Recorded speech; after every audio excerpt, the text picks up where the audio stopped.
안녕하세요. 박파랑입니다. 이번 시간에는요, 팝 아트, 여러분들 잘 알고 계시는 그런 이제 장르죠. 팝 아트의 대표적인 작가 중, 로이라는 이름의 한 남자의 얘기를 해드릴까 합니다.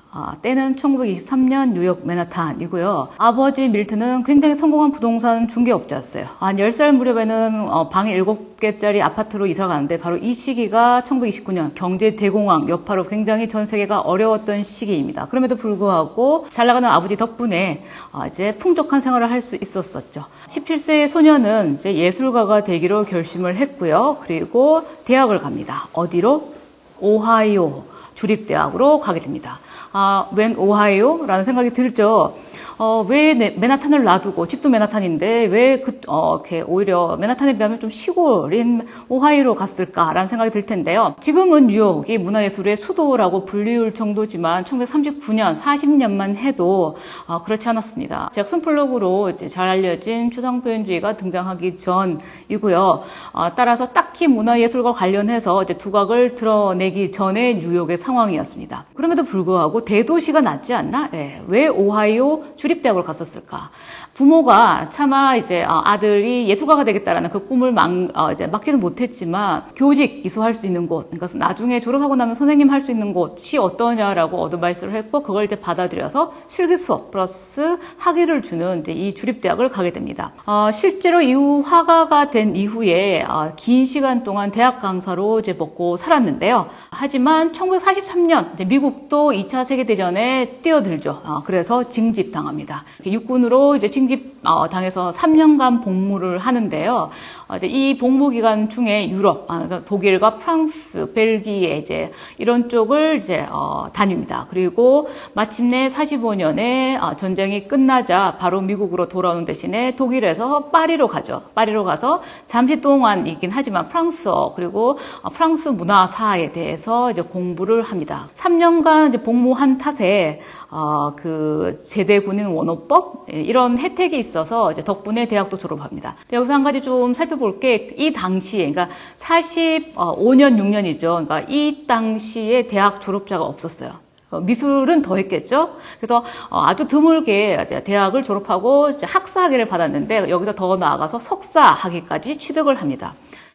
그래서 마침내 1949년 이제 석사 학위를 받았을 즈음에는요 26살 그리고 석사 학위를 가진 굉장히 전도유망한 청년 로이가 탄생하게 됩니다.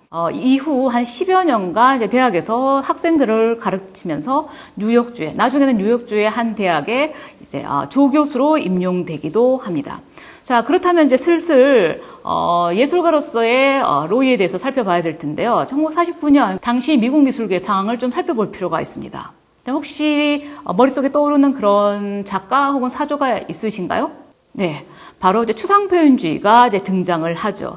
예를 들어, 잭슨 폴록이라든지 윌리엄 드 쿠닝, 아마 이름은 이렇게 들어봄직한 이제 그런 작가일 텐데요. 작품을 실제로 보는 게 훨씬 더 이해가 쉽겠죠? 그림 보고 계시는 게 이제 잭슨 폴록의 뮤럴이라는 이제 이 작품인데요. 보시면은, 자, 이거 뭘 그린 것 같은가요? 이거 뭐 오발 난장 그린 것 같죠? 낙서한 것 같기도 하고. 그러니까 이걸 갖다 추상미술이라고 해요. 그러니까 추상이 뭐냐면은 세상을 재현하거나 묘사하는데 포인트를 둔 게 아니라 어떤 격정적으로 이제 그 무엇을 표현했는데 알 수가 없죠. 이걸 갖다 추상미술이라고 합니다. 실제로 지금 여러분들이 보고 계시는 이제 또 다른 이미지는요. 패기 구겐하임과 잭슨 폴록이 이 뮤럴 앞에서 서 있는 장면이고요. 또 다른 이미지는 잭슨 폴록이 자신의 작품 앞에서 이제 한 컷 찍은 거죠. 이게 보그라는 당시 잡지에 이제 실린 이미지입니다. 사이즈 한번 보이시죠? 굉장히 큰 작품이죠. 그 다음에 프리폼이라고 해서 이제 자유 형식, 이제 타이틀도 없어요. 이제 작가의 그 내면을 그대로 표출하는 붉은색의 까만색 그리고 흰색 물감이 아주 덕지덕지 이렇게 칠해져 있죠. 그러니까 이러한 이제 추상 작품이 나오고요. 48년 작품 한번 볼까요? 이제 이거는 아주 익숙한 이제 이미지일 거예요. 폴록의 넘버 1A라는 이제 회화 작품인데 물감을 갖다가 굉장히 큰 사이즈의 캔버스 위에 온몸을 던져서 작가가 물감을 떨어뜨리고 휘날리고 그리고 붓질을 하는 이런 작업들이 나옵니다. 완전히 이제 추상 작업이죠. 이걸 갖다가 추상 표현주의라고 이제 얘기를 합니다. 이게 바로 이미 48 18년, 그러니까 즉 50년 이전에 잭슨 폴록을 통해서 나왔어요. 자, 그렇다면은 이 시기 로이 리텐스타인은 어떤 작업을 했는지 한번 살펴볼 필요가 있죠. 제목이 제임 맥크리의 죽음이라고 돼 있어요. 이거 1951년 작품이에요. 제임 맥크리가 누군가라는 생각이 들 텐데요. 제임 맥크리가 누구냐 하면은 자, 오른쪽에 이제 작품을 한번 비교해 보시기 바랍니다. 이 작품은 1804년 미국 작가의 작품인데요. 영국하고 미국이 이제 18세기 후반에 독립을 이제 쟁취하기 위해서 싸우게 됩니다. 용병으로 이제 함께 전쟁에 이제 참여한 인디언이 이제 미국의 아주 무고한 이제 여성을 이제 죽이는, 살해하는 이 장면. 이거 굉장히 미국 역사에서 좀 잘 알려진 사건을 모티프로 해서 그린 그림이에요. 이제 오른쪽에 있는 그림이 여러분들이 흔히 이제 보시는 이제 구상적인 작품이고요. 왼편은 이 같은 사건을 모티프로 해서 로이가 이제 반추상 작업으로 이제 제작을 한 겁니다. 내용을 이제 따져보면 미국의 역사, 그러니까 미국적 주제하고 양식적으로는 이제 큐비즘 이후에 모더니즘 양식이 결합된 그러한 이제 형태라고 할 수가 있습니다. 그래서 넉넉히 이제 들으시면 안 되고요. 제가 직전에 보여드렸던 그 잭슨 폴록 작품하고 한번 비교를 해보셔야 돼요. 자, 그 다음 작품이 또 역시 로이의 말 위의 카우보이라는 작품인데요. 이 시기 이제 50년대 전후에, 사실 50년대는 거의 현대이잖아요. 근데 여전히 로이 리텐스타인은 미국 인디언, 카우보이 이제 이런 이제 미국에 관련된 사건이나 미국의 어떤 옛날 이미지들을 이제 중심으로 해서 그림을 그리고 있었습니다. 이러한 그림들을 이제 당연히 뉴욕에서 이제 개인전을 통해서 선보이죠. 반응 어땠을 것 같아요? 네, 별로였습니다. 게다가 강사, 재임용에도 실패를 하죠. 어쩔 수 없이 아내의 직장이 있는 클리블랜드로 가서 6년간 그곳에서 이제 약간 반백수처럼 그렇게 머무릅니다. 지금 보고 계시는 게 이제 로이 리텐스타인의 이제 작품 제가 가지고 왔는데요. 굉장히 아름다운 여인이 파도에 휩쓸려서 이제 울고 있죠. 프레드에게 구해달라고 외치느니 차라리 죽는 게 나아 이러면서 막 울고 있습니다. 이제 말풍선에 보면요. 오른쪽에 있는 이 작품도 역시 그의 심정을 잘 보여줄 수 있는 작품일 것 같아서 한번 가지고 와봤습니다. 제목이 헛블리스인데요. 시작했었어야 했어. 하지만 희망이 없네 라고 이제 눈물을 떨구면서 여인이 이제 대사를 폈습니다. 이 시기에 로이 리텐스타인의 상황을 잘 이제 드러내주는 작품이라고 할 수가 있죠. 그래서 더 이상 이래서는 안 되겠다. 뭔가 변화해야겠다라고 생각합니다. 그래서 작품에 변화를 줍니다. 지금 보고 계시는 게 바로 이제 큰맘 먹고 변한 이제 그의 작품입니다. 어떠세요? 흡족합니까? 일단 타이틀을 보시면 무죄예요. 언타이틀이죠. 역사적인 사건, 내러티브를 전혀 알 수가 없어요. 그러니까 타이틀 보면은 완전히 이제 바꿨구나라는 걸 알 수가 있죠. 미국의 역사주의, 예를 들어서 뭐 인디언이나 카우보이라는 그런 소재를 버리고 이제 나름 추상 표현주의 계열로 이제 이행을 하게 됩니다. 1959년, 60년에. 자, 평가 어땠을까요? 예, 역시 꽝이었어요. 자, 왜냐하면은 추상 표현주의는 이미 한물간 시대였기 때문입니다. 자, 잭슨 폴록이 1956년에 자동차 사고로 비극적으로 사망하게 되죠. 그것을 정점으로 해서 이제 이미 걸출한 스타 폴록이 죽은 이후에 사실상 표현주의는, 그러니까 추상 표현주의는 이제 서서히 내리막길로 내려오게 됩니다. 이미 이 시기에 50년대 중반 들어서면서 뉴욕 화파 작가들이 우리 뭔가 좀 다른 거 해야 되는 거 아니야? 그러니까 너무나 많은 작가들이 잭슨 폴록류의 추상 표현주의 계열의 작업을 했기 때문에 이게 완전히 매너리즘이 된 거예요. 그래서 새로운 뭔가를 해야 되는 그 시점에 뒤늦게 리텐스타인은 추상 표현주의로 가게 됩니다. 지금 이제 보고 계시는 게 이제 1962년 작품이에요. 걸작이라는 작품인데요. 37살 여전히 무명에 불과한 그의 상황을 잘 드러내주는 그런 이제 작품인 것 같아서 이제 소개를 해드릴까 합니다. 역시 금발의 여인이 이제 뭔가를 얘기를 하죠. 말풍선 한번 보시면 이렇습니다. 브래드 달링, 남자 이름이 브래드인가 봐요. 이 작품은 걸작이에요. 곧 뉴욕 전체가 당신 작품으로 떠들썩하게 될 거예요. 대체 언제? 남자 표정이 이제 아니나 다를까 굉장히 이제 씁쓸하죠. 그에게 기회가 온 것은 1961년 가을입니다.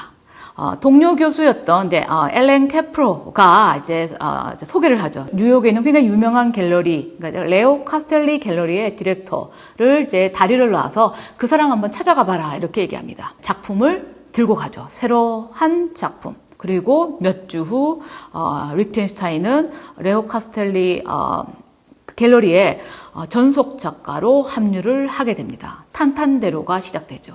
그 유명한 레오 카스텔리 갤러리 오너이고요. 그리고 이반 카프 그리고 앤디 워홀 이제 이 유명한 갤러리에 일을 하게 됩니다. 리히텐슈타인의 해피 티어스 기쁨의 눈물을 흘릴만 합니다. 이때 이제 리히텐슈타인이 가지고 간 작품이 바로 이 작품이에요. 어떤 작품일 것 같아요? 예, 바로 지금 보고 계시는 이것 좀 봐 미키라는 제목입니다. 그 월트 디즈니의 만화 캐릭터이죠. 미키마우스하고 도널드 덕이 이제 나란히 등장합니다. 도널드 덕이 이제 낚시를 하고 있는 것 같은데 한마디 하죠. 이것 좀 봐 미키, 나 엄청 큰 거 잡은 것 같아. 예, 한번 보시면 잡긴 잡았어요. 뭘 잡았나요? 예, 자기 엉덩이를 잡은 거죠. 미키마우스는 굉장히 이제 쿡 하고 이제 웃음을 참으면서 이제 보고 있습니다. 보고 있으면 굉장히 좀 즐겁긴 한 작품이에요. 이 이제 월트 디즈니의 만화 캐릭터가 모티프가 된 작품인데요. 다른 이제 이미지 하나 가지고 왔습니다. 바로 리히텐슈타인이 참고로 한 실제의 이미지예요. 이걸 갖다가 변형해서 이제 탄생한 작품이 바로 이것 좀 봐 미키라는 작품이고요. 자, 그 다음 작품 한번 보실까요? 이게 약혼 반지라는 작품인데요. 한 여인이 그거 설마 약혼 반지는 아니죠? 이렇게 이제 묻는 이제 이런 장면입니다.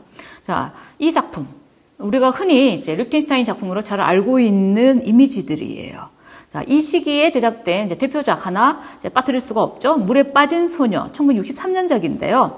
자, 아까 전에 제가 설명드렸던 그 이미지예요. 오른쪽에 있는 이제 이미지 보시면 이제 만화책이에요. Run for Love라고 하는 이제 1962년 11월 이제 만화 잡지의 이제 표지에서 이제 모티프로 삼은 이제 작품이 바로 물에 빠진 소녀입니다.